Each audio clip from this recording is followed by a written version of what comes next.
கடலூரில் நடந்த ஒரு சம்பவம் அப்படியே என்னவெல்லாமோ செய்யுது, மனசையெல்லாம் போட்டு உழுக்குது. +2 படிக்கிற மாணவர்கள் 5 பேர். இது எல்லாரும் செய்தியாளர் படிச்சிருப்பீங்க, நானும் வேற ஒன்றும் சொல்ல போகிறேன், செய்தி தான் சொல்கிறேன். +2 படிக்கிற 5 பேர் அந்த பையங்க சேர்ந்து வகுப்பறையில் வைத்து ஆசிரியரை அடி நிமிர்த்தியது. வாத்தியாரை போட்டு அடித்து 5 பேரும் சேர்ந்து புரட்டி எடுத்துட்டான். பிறகு இப்போ நடவடிக்கை எடுக்கிறாங்க, அது வேற. ஆனால் ஆசிரியர் சமுதாயம் என்ன பாவம் செய்தது? இவனுக்கு வாத்தியாராக இருந்த பாவத்துக்கு அடி வாங்குறதா? இதே நம்ம ஒரு 64 வயசு ஆகுது எனக்கு. சிந்தித்து பார்க்குறேன், நாங்கள் சின்ன பையனாக இருக்கும்போது வாத்தியார் மேலே என்ன மரியாதை வச்சுருந்தோம், என்ன பயம். வாத்தியார் ஏத்தால வரலாறுலாம் 2 தெரு சுற்றி போவோம். வாத்தியார் வீட்டை தாண்டி போகிறதுனா போக மாட்டோம், வேறு ரோட்டில் போவோம்.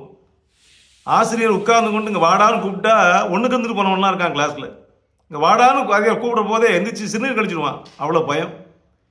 இதெல்லாம் இருந்த நாடு. வாத்தியார் அடித்தாருன்னு என்ன அடி அடித்தாருன்னு சத்தம் போட மாட்டான். வீட்டில் வந்து வாத்தியார் அடித்தாருன்னு சொல்ல மாட்டான். அப்படியெல்லாம் இருந்த நாட்டில் ஆசிரியரை எதிர்த்து பேசுனதில்லை, ஆசிரியரை புரணி பேசுனதில்லை.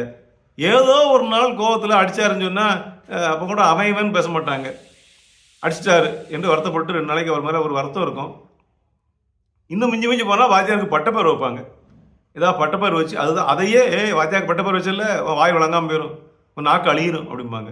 அப்புறம் அதுக்கு கடவுள்கிட்ட மன்னிப்பு கேட்டதெல்லாம் உண்டு. நான்லாம் பட்டப்பரிசு சொல்லிட்டு இன்னொருத்தன் சொல்லுவான், வாத்தியாரை பட்டப்பரிசில் வாய் அழியிடும் அப்படிம்பாங்க. அழியுமோன்னு பயந்து போய் சாமிகிட்ட மன்னிப்புலாம் கேட்போம்.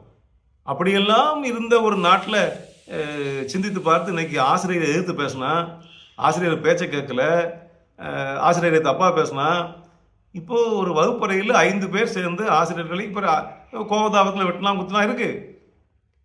இப்போ வகுப்பிலே வைத்து 5 பேர் சேர்ந்து ஆசிரியரை வெளுத்துட்டான், அடிச்சிட்டான் என்று சொன்னால் இப்போ இது வழக்காக இருக்கிறது. இது ஆசிரியர் சமுதாயத்துக்கு ஒரு பாடமாக இருக்கிறது.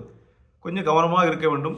மாணவர்கள் நம்மை ஒரு குருநாதராக தெய்வமாக பார்க்கவில்லை. ஏதோ நாம் ஒரு பஸ் ஓட்டிட்டு போகிற மிஷினுக்கும் நமக்கு என்ன பிரச்சனை? அதுதான். கையில் ஒரு கத்தியை பிடிச்சிருக்கேன், அதுதான். அந்த கத்திக்கும் எனக்கும் தொழில் என்று சொன்னால் அந்த கத்தி கவனமாக இருக்கணும். அந்த கத்தி என்னையும் தாக்கலாம் என்பது போல மாணவர்களும் அவர்களால் நமக்கு ஆபத்து வந்து விடுமோ என்று எச்சரிக்கையோடு தான் ஆசிரியர்கள் இருக்க வேண்டியிருக்கிறது.